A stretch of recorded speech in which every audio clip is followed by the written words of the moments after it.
with lots of students over the past few weeks, certainly the past couple of days, and I just want to reiterate a point about the myriad of learning outcomes that you've been given from me.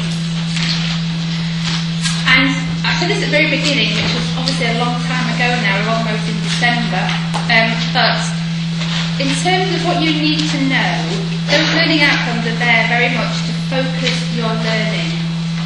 And I realise that the textbooks and all the rubbish I give you can take you beyond those learning outcomes slightly, but the learning outcomes are what you need to focus on. Each learning outcome is a potential exam question. So all of those of you that have been asking me for practice questions, because you're clearly insane, I will just say that those learning outcomes will all be derived from potential exam questions. So it's something you can use for your own learning. Okay? They are quite detailed questions and they're there for a reason, to keep you on track. Because we only did really touch the skin of the surface last week of the endocrine system. And you've seen in the textbooks, we only just skimmed the surface. And what I'm trying to keep you is to keep you focused, because actually on this module, for those of you that have done the access course or A-level biology, you will see we're not even reaching that level on some of the body systems. So it really is a case of focusing you in, because although we're not going into huge depth in each subsystem, the breadth of this module is quite vast. And I'm crucially aware that what you need as first years is a lot of guidance, and that's what those learning outcomes are there to do. Okay. So if you're having a bit of a mad panic at any point over anything, obviously you let me know, send me an email. I'm more than happy to deal with anything you want me to deal with. I can't give you the exam paper, unfortunately. But, just have a little bit of a wibble, come back to the learning outcomes, whether it be for the guided study or the lecture or anything else. Keep coming back to those learning outcomes just to bring you back down to where you need to be. Okay. But do keep sending me the email, because obviously I'm more than happy to respond. So today's sessions are to bring the nervous system to a mighty climax, really, in terms of we've got the nervous system final call this morning and the big old brain box this afternoon. So lots and lots of learning to be done. You've got some learning outcomes specifically related to this session, and those learning outcomes are what's going to be covered in the seminars today with your seminar leads, okay? So, without further ado,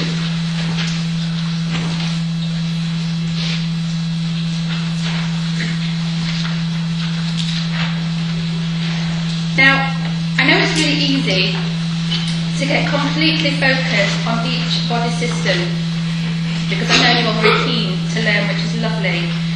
But I just want you all to step back a second, because we have gone through this course with a rate of knots, haven't we? And we're not even done yet. But I think with each body system, it's very easy to fall into it a little bit and kind of lose balance of where it sits. And what I would say, certainly before we begin today's sessions, is that I want you all just to stop and keep thinking about that homeostasis nonsense that we harped on about in week 1. Because although each body system is important, some more than others, they're only important, they can only work as well as the rest of the body will allow it. And as my poor seminar students have had to put up with me for several weeks, telling them that if you have a problem with the renal system, check the heart, check the lungs. If you have a problem with the nervous system, check the endocrine system, because they all inform one another. And in terms of homeostasis, which is the whole onus of this module, it's stepping back a little bit from each system and looking at how it works as part of the body. Does that make sense? So rather than looking at it as just the nervous system, well, okay, let's look at the nervous system, but in relation to the rest of the body. If you can try and get into that sort of mindset, I think it will help your learning a little bit. So one of the learning outcomes, as you can see here, is to look at the types of receptors that inform the nervous system. So this is receptors that take information, collect information, and send it back up to the brain. Don't forget that in terms of the nervous system, we have two definite sides of the nervous system. The central nervous system, which contains what? Two bits. Great spinal cord. Okay, and then the peripheral nervous system, which contains everything else, doesn't it? Okay. So that central nervous system, its entirety, is related to having information given to it The central nervous system then processes that information, and then the motor nervous system then takes that information back out to the body with a response. So we're looking here at sensory or afferent neurons. These are the neurons that are built in your body to sense information and take it up to the brain or the spinal cord. And we've looked at, in previous sessions, things like chemoreceptors. Anyone know what chemoreceptors recept? Chemicals. Okay, what about baroreceptors? Barometer, what does the barometer recept? Air pressure. So where would you find lots of baroreceptors, possibly? In the lungs, possibly. That's absolutely right. We've also got thermoreceptors. What do they recept? Okay. Osmoreceptors, osmolarity, thickness, glutinous, fluid, that kind of thing. So there's a whole raft of receptors that take information back up to the brain to deal with that information. And one of them is interoreceptors, where you find these mainly in vessels and organs. Okay, and these inside receptors, and these monitor your internal environment. These are key homeostatic parameter receptors going here. The plioreceptors, these are the ones that are telling you that your bum's going a bit numb if you've been sat too long, or you've got your legs tossed in the wrong way. And you find these mainly in muscles, tendons and joints. And almost in comparison to interoreceptors, the exteroreceptors, of course, are the ones that do all with the senses. So your taste and smell, touch and pain, that kind of thing. So if I was to ask you what kind of receptors inform the nervous system, you've got those three, plus things like chemo, osmo, baro, what we call thermoreceptors. Okay, so all these receptors have a specific job to do.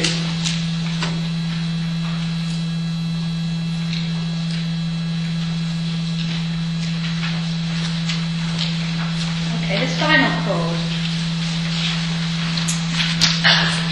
Is the spinal cord in the central nervous system? Yes.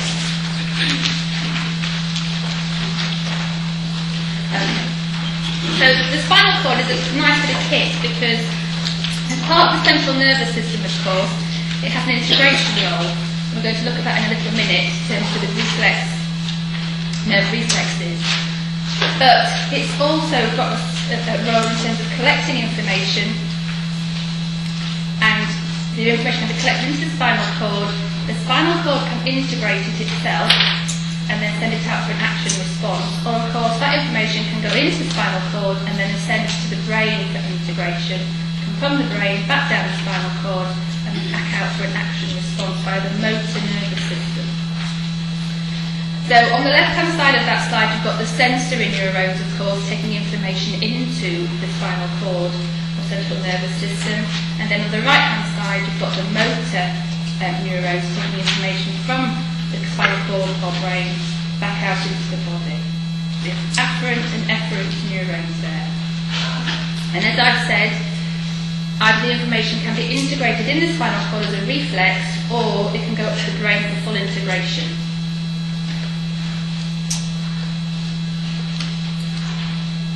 So it's an important bit of kit is the spinal cord, and we'll look at that right as we go through the session.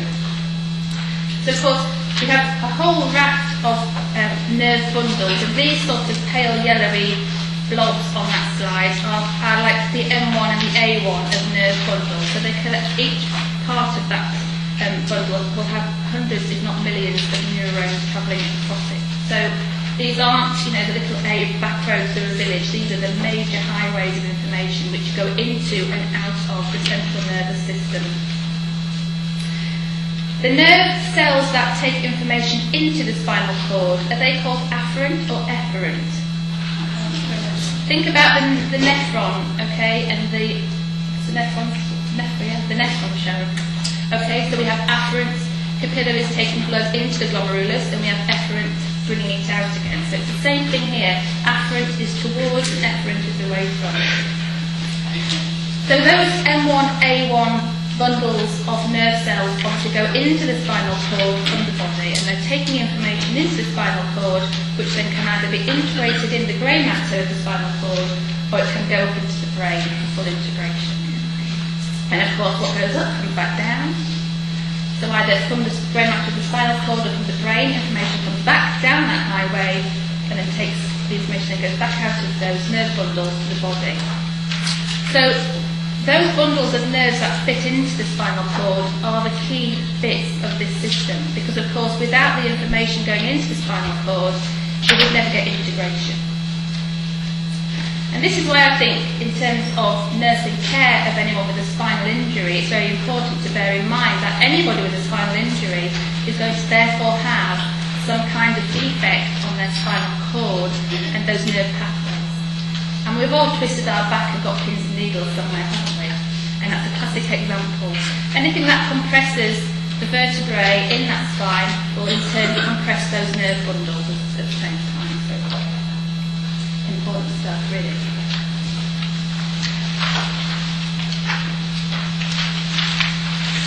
So we have these roots, these nerve roots.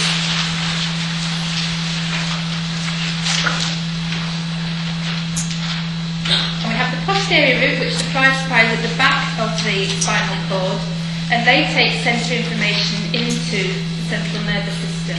And we call that the dorsal root. So the posterior root we call the dorsal, and you'll hear it, you'll read it called, when you do your reading, it can either be called the posterior root or the dorsal root. So just make sure you put those two together. And of course, the anterior, the front of the spinal cord, we have coming, also called the ventral root of the axons, comes out into the effector cells. So information goes into the spinal cord via the dorsal or the posterior root, and it comes out of the spinal cord via the anterior or the ventral root. Okay? Please make these two correlations, because it's important to understand the two names, the dorsal and the ventral. So ventral is motor. Motor neurons, efferent neurons, bringing information away from the central nervous system back out to the tissues. And the dorsal root is taking information into the central nervous system. We're using afferent nerve cells to do so. So of course these spinal nerves, are looking pretty on a slide, are actually massive paths of communication. So if anything were to happen to those nerve roots, of course those paths of communication would stop.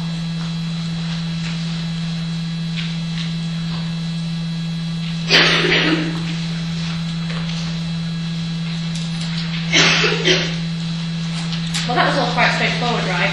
So we just need to work out then, why on earth would we have this twist going on?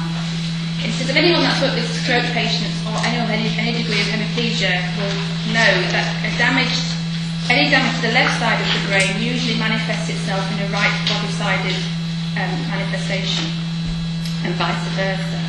And so really this slide is just to explain how that happens. Of course, those nerve pathways cross over from the cortex of the brain in the spinal cord, so which is why you have that crossover path in the spinal cord, which means that anything that happens on the right side of the brain will have a physical left-sided manifestation.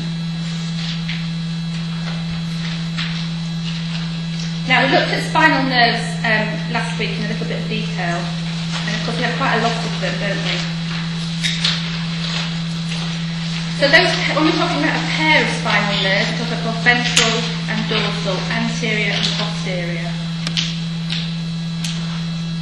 There's a lot of nerve bundles there. So of course cervical is in the neck, thoracic, which is the thoracic spine, lumbar spine, sacral spine, and of course right at the bottom. And we did mention also last week that each area of the body supplied with nerves from that particular spinal nerve is called a dermatome.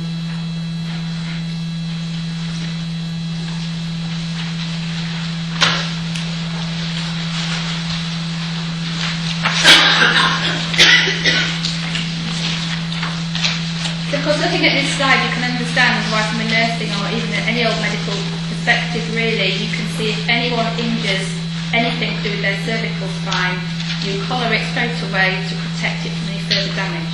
And if you look at where those cervical nerves go, you can understand why that is. If someone damages their cervical spine between C1 and C3, I do believe they need to be ventilated. Is that right, Mr. Truman? Yeah, to play safe and go down to 5, but yeah. Thank you very much.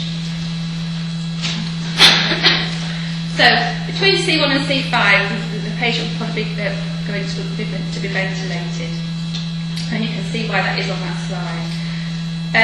If somebody was to completely sever, of course, their spinal cord between C4 and C5, that patient would become quadriplegic. They would lose all control of their body below that point. If someone was to have an injury between C6 or T10, thoracic 10, they would become paraplegic. And anyone with an injury T10 and below would probably need lots of walks, and lots of support with walking. Okay, so just in your mind's eye, just sort of put where that spine is, and certainly I think that's quite meaningless now, but when you get out onto the shop floor, and if you do go to some medical wards, that will help probably make a little bit more sense. Okay, so what do these spinal nerves do in real life then, as it were? So we have this yellow bundle here on the left. That's coming in, carrying sensory neurons. And you can see it's got two routes. The nerve pathway is coming in with the dorsal and the ventral route there. And it's bringing information. Now that spinal cord has both white and grey matter.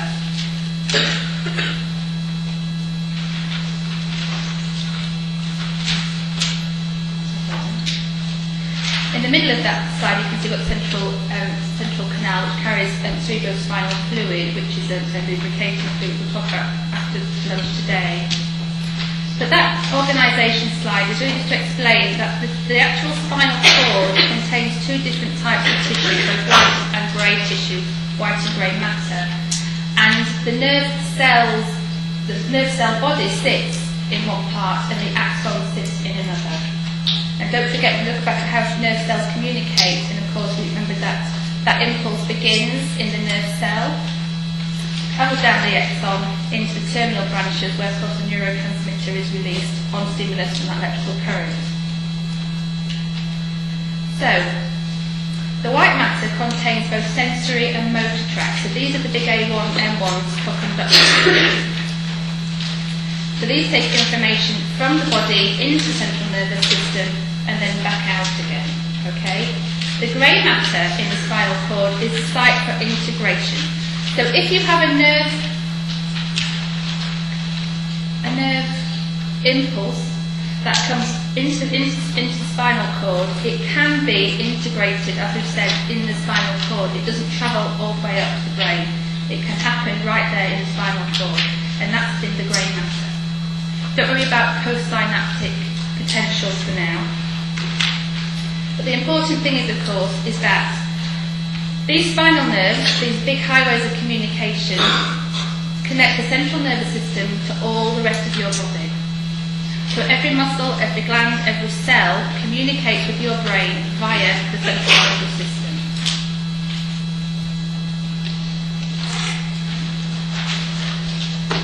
So if we go back to look at the slide of the spinal cord.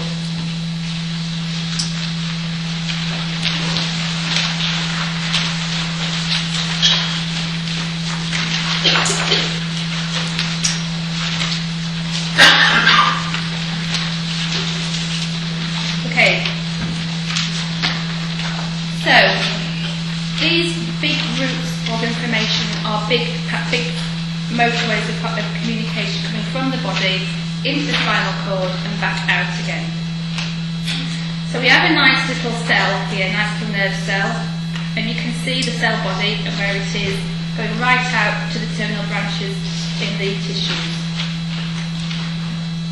So that nerve cell is taking information, sensory information. Is that afferent or an efferent neuron? Okay, so thank you. So it's taking information into the nervous system via the dorsal route. Okay. So it enters the nervous system. It enters the central nervous system, and it can either synapse in the grey matter, in which case it's a reflex, or it can enter the white matter and go upstairs to the brain. Okay. So sensory information enters by the dorsal route. It contains sensory information, so it's information from all your cells and tissues that goes into the spinal cord. The spinal cord decides whether it can be integrated there and then, or whether it needs to actually go upstairs to the brain to be integrated. So we take the information via the afferent or sensory neuron, the sensory nervous system, into the central nervous system, which then decides what to do with it. So, we decide what to do with it, and the information has come either back down from the brain, or it's come from the grey matter inside the spinal cord, and it goes right back out via the ventral route into the muscles or tissues or cells to evoke a response. Okay, so the information enters via the dorsal route, which is the posterior route on the spinal cord, and of course it leaves via the ventral route or the motor pathways, which is the anterior of that canal. So that is the same in every section of the spinal cord.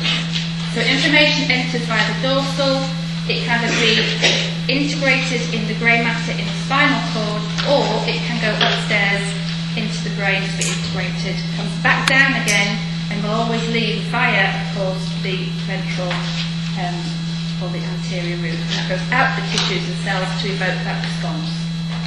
So it's a little bit like the negative and positive feedback systems that you now know so well.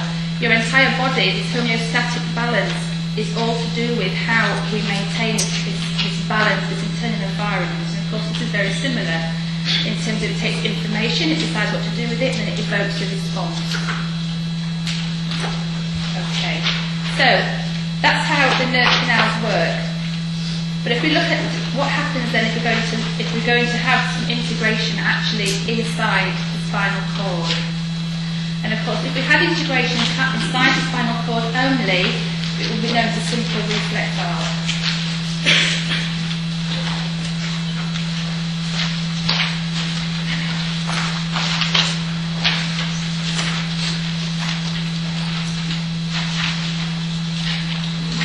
There's a key word in that sentence for me, and that's automatic. Automatic's easy, I quite like automatic.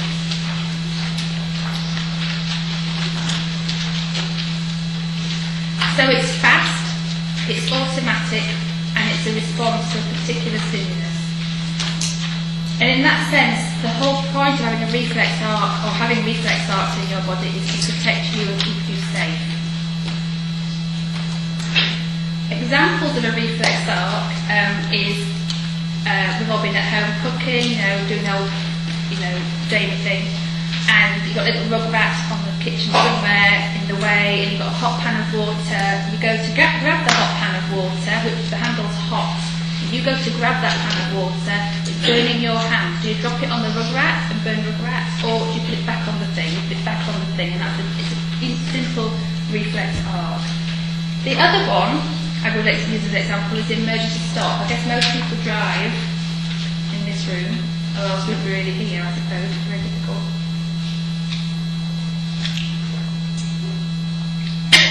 Well, it's okay, don't rush to my aid. Shut me up for a minute. Excuse me. Okay, so some reflex arcs are inborn. You don't learn them, you don't plan them. It's an inbuilt knee-jerk, to coin a better phrase, reaction. And some are learned. So when you're learning to drive, obviously, if you're going to hit a tree, you learn to stand on the brake, don't you? So you can actually learn these reflex arcs to a degree, which is an interesting concept for those that are interested in it, is how you can actually start to develop nerve bundles to talk to each other in the spinal cord after birth. Excuse me. So, if integration occurs in the spinal cord grey matter, it's a simple reflex called a spinal reflex. And another inborn one is a good old patella hammer. I guess you've all done it on somebody you know or had it done to you. Apparently it means that your nerve system's working okay.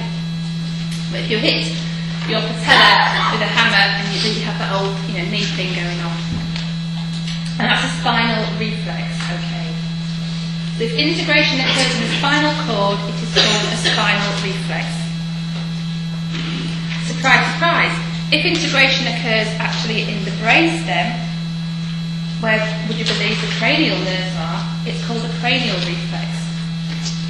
So if I've asked you a question, what would a reflex be called in the spinal cord?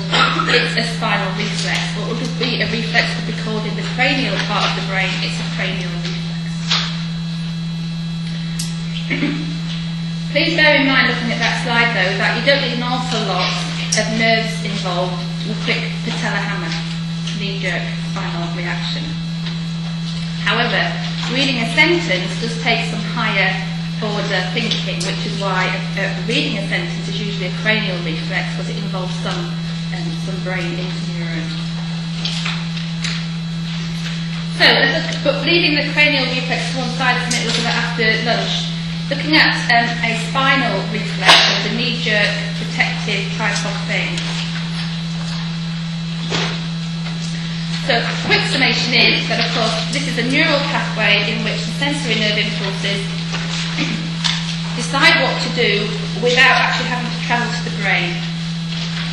So the integration, the decision-making process with this actually takes place in the grey matter of the spinal cord. But it doesn't go upstairs to the brain. Unsurprisingly, you've got less time, less journey, less distance to travel, so it's usually a much quicker response. So it's the whole point of this process is to keep you safe and protect you, so it's a very quick, rapid response system. They are involuntary. You might not even know you've done it. It's so highly complex and so highly evolved is this system that it keeps you safe, like even if you have some recognition that it's happened. Which is another thing I like, and that's quite cool myself. But there we are. So the function is protection, it's involuntary, and it's a rapid reaction. So it's something that happens to protect you quickly, and you may not even know you've done it. And why is that? So if we look at this slide in a bit of slow motion, you can see the ventral and the dorsal roots coming in. Is the ventral motor neurons or sensory neurons? Motor, can you remember? Yeah. And of course the posterior root or the dorsal is the sensory information going into the spinal cord.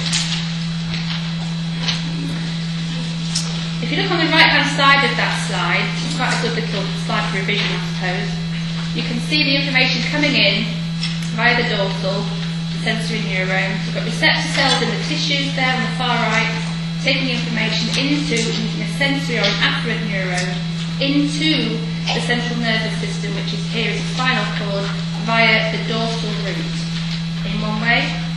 And in the middle of the slide there, you can see we have an interneuron, which is a nerve cell that sits inside the grey matter.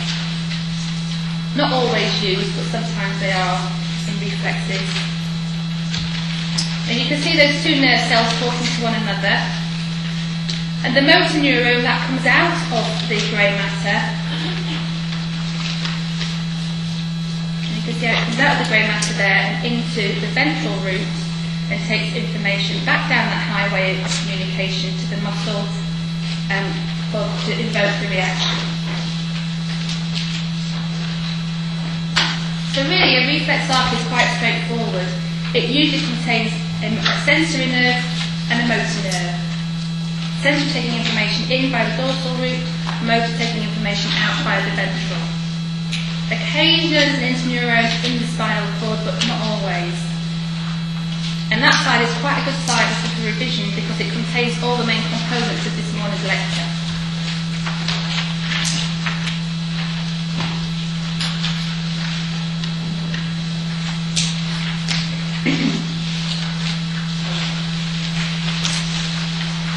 Again, another quite nice slide. It's what floats your boat, really.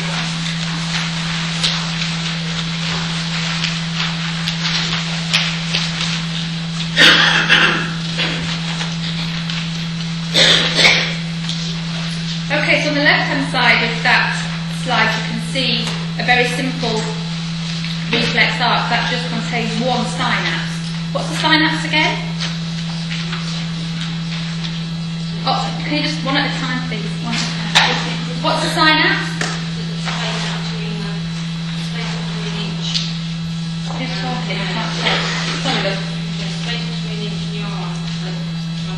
Absolutely. So a synapse is about two neurons talk to each other. Okay. And we looked at last week, didn't we, in terms of how quickly these nerve cells communicate and how quickly they conduct this electrical charge. So it makes sense, obviously, if you've only got one nerve cell talking to one other nerve cell, that's going to be a very quick response. The more nerve cells you have to travel this information down, of course, it can slightly slow up the response time. We're talking at a millisecond, we're not talking anything like 3 or 4 days, but it can slightly slow it down. Thank you. So on the left-hand side there we have monosynaptic, so that means one synapse, so one join between these two neurons. And you can see here, patellar on the knee, and we have a nice stretch receptor in the muscle of that leg, taking information via the sensory neuron into the spinal cord, into the grey matter, where it is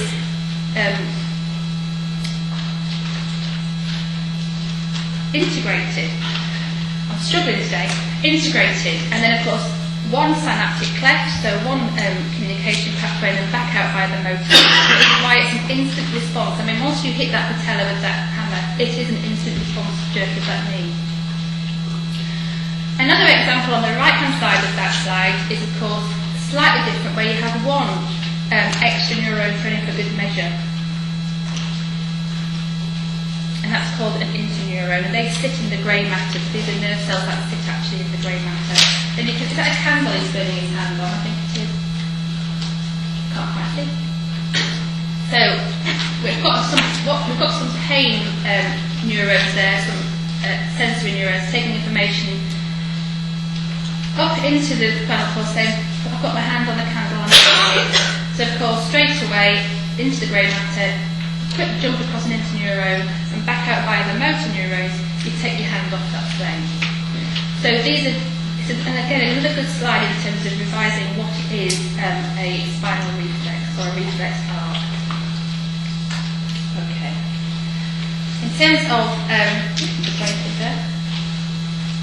again, in a very simplistic form, again we have these two nerve cells, an interneuron in this slide as well. So we have foot on pin, similar to hand on candle, I suppose. The sensory neuron takes information. Another name for a sensory neuron, afferent. Thanks for shouting all that. Afferent neuron takes that information into the grey matter where it is processed. We have a little afferent job there as well, a little interneuron. So sensory is always by the dorsal or the posterior, crosses over into the grey matter and back out by the anterior to the muscle, and we take our foot off the pin. Ta-da! Bit of animation. That's as much animation as I am prepared to go through because I'm not very IT happy, as you know. Okay. So in terms of revision for the reflex arc, and what is a reflex arc, of course, we have this slide. But I'm presuming you can all read, so I'm not going to go through it.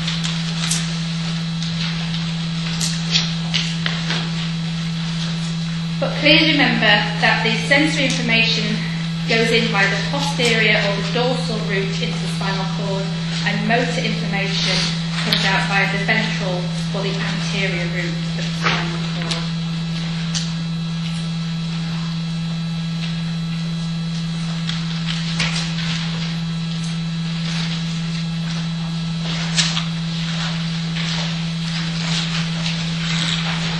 I think we're going to finish a lecture without having to look today. How nice is that? Well, it's not nice to you, but it's nice to me. Now the reason we're talking about the autonomic nervous system is because the autonomic nervous system runs on these reflex arcs. So when we talk about the sympathetic and the parasympathetic, of course, they are two of the same. They're both part of the autonomic nervous system. Autonomic, because it's automatic, we have no control over our autonomic nervous system.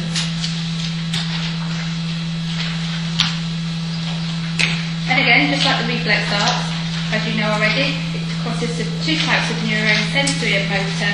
Sensory takes information up to the brain, and the motor brings back information or instruction from the brain down to the body.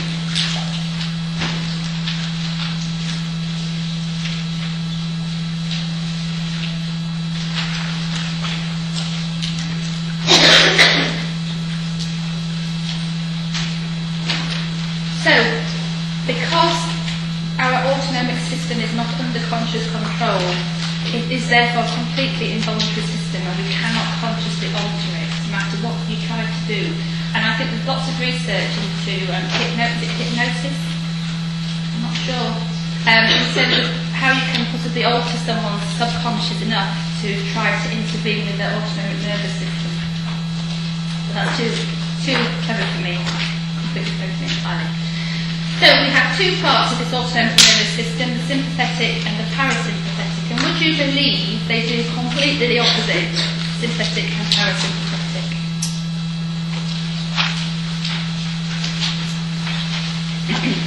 So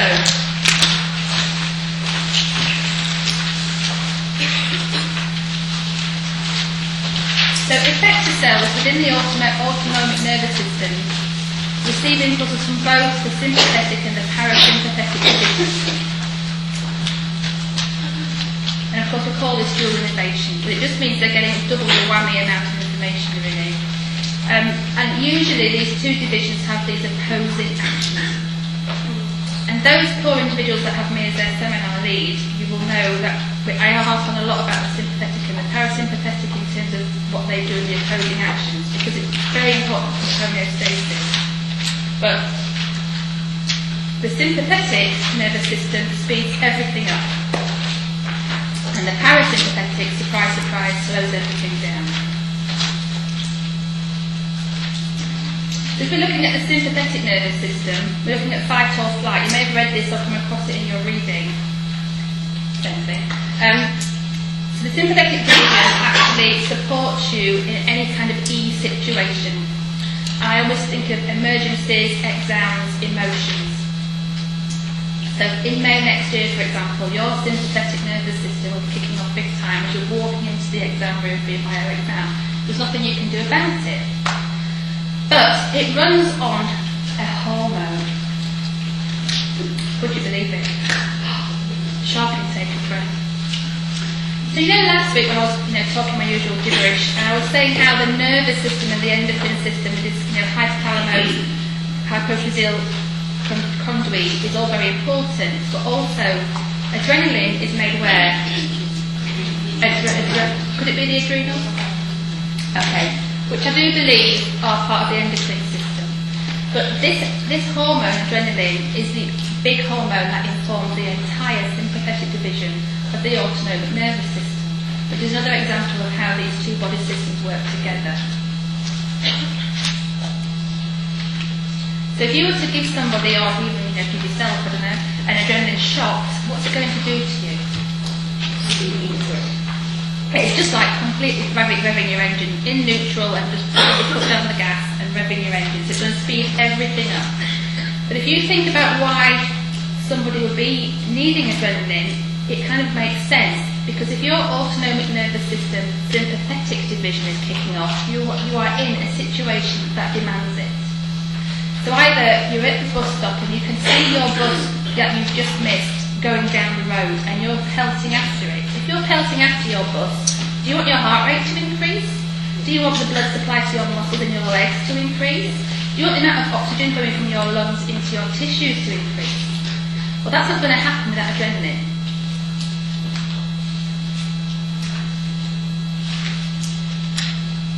So the opposite side to the autonomic, of course, is the parasympathetic, and we also call it rest and digest.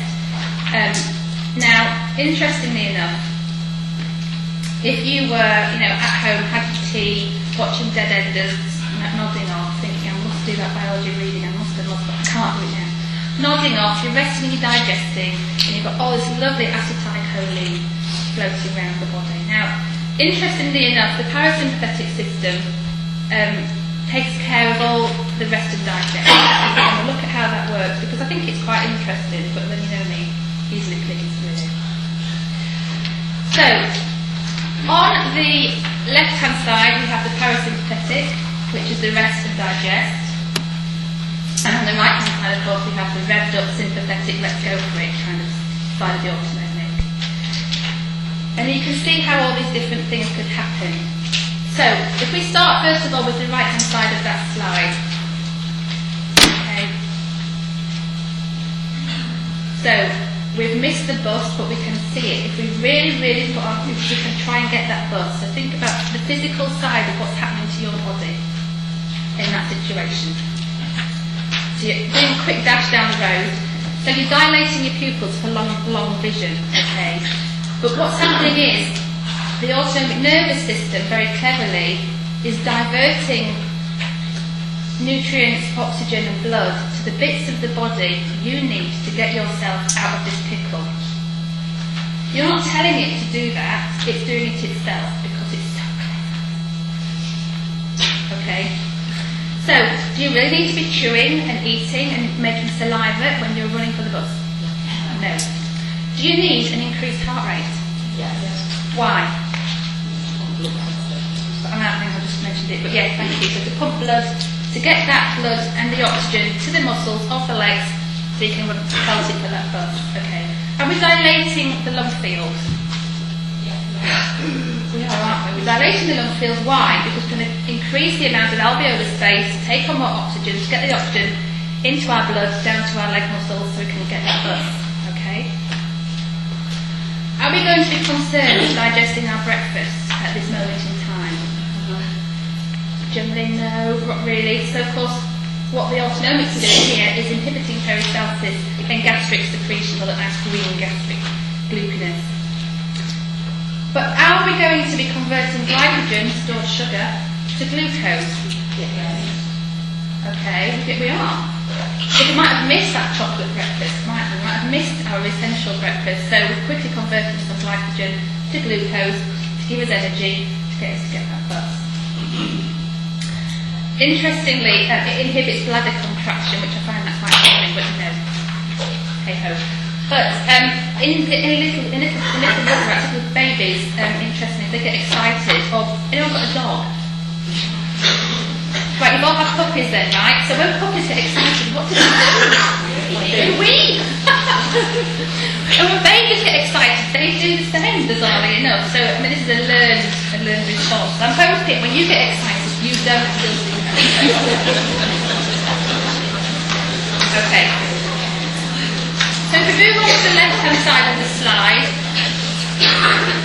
in terms of rest and digest, okay, so this is the parasympathetic nervous system. Now generally we're just watching telly or reading a book or just doing book or all really. So our pupils actually constrict and we just sort of chillaxing a little bit. Rest and digest, key in the title there, so we'll be stimulating saliva if we're digesting and scoffing our tea or whatever. It makes sense therefore that if we're resting and digesting, all the bodily organs that create energy stroke cardiac output will be having a bit of a breather as well. So things like the heart and the lungs, we're not running for a bus, we're just watching the telly or whatever we're doing. So we don't need to be overworking the cardiovascular system. So the vagal response really slow those things down. So our heartbeat will, I've been really, really relaxed. Have like a massage or, well not that kind of massage, but a nice massage or that kind of thing where you actually just relax and you check your pulse. It's always going to be slower than if you're hyped up, isn't it? Always. And that's vagal stimulation. But of course, our lung fields, are we going to need this big lung field to watch the telly? No, we're not. So we just have a nice tidal breathing, that 500 mils of air each breath. There's no need for the big 2.5 litre because we're not running for the bus, we're just watching the telly. So nice 500 tidal breathing is fine. Are we stimulating our guts to digest and secrete? Yes. Are we stimulating bile? Yes. That's something to look forward to in a couple of weeks, isn't it? Bile. Oh, is that next week, Paul? Oh, how exciting. And generally we're resting and we're digesting, so we're making nice juicy feces. We're also making nice, not too watery urine, hopefully. So you can see how those two branches actually work. So the autonomic nervous system is completely out of your control. You can't suddenly say, oh, hang on a minute, I've just had tuna mayo, quick, let's squeeze that gallbladder, let's get a bit of bile out. You don't do any of that, right? It does it for you, doesn't it? when you're running for the bus or you've missed an appointment or you're late for biology on a Thursday morning, you don't say, quick heart, let's speed up a little bit because I've really got to get into that lecture theatre. It all is taken care of. And it's taken care of because of hormones. So the key link to the endocrine and the nervous system is, of course, the hormones and the neurotransmitters and how they actually carry information from A to B, B to C, C to D. Okay. We've got four or five, I think, learning outcomes to go through in the seminar later this session. And just a little plea from me is that maybe in this seminar today, the module lead, the seminar lead is going to sit down and say, not a lot, and you are going to give the answers to the questions. Okay?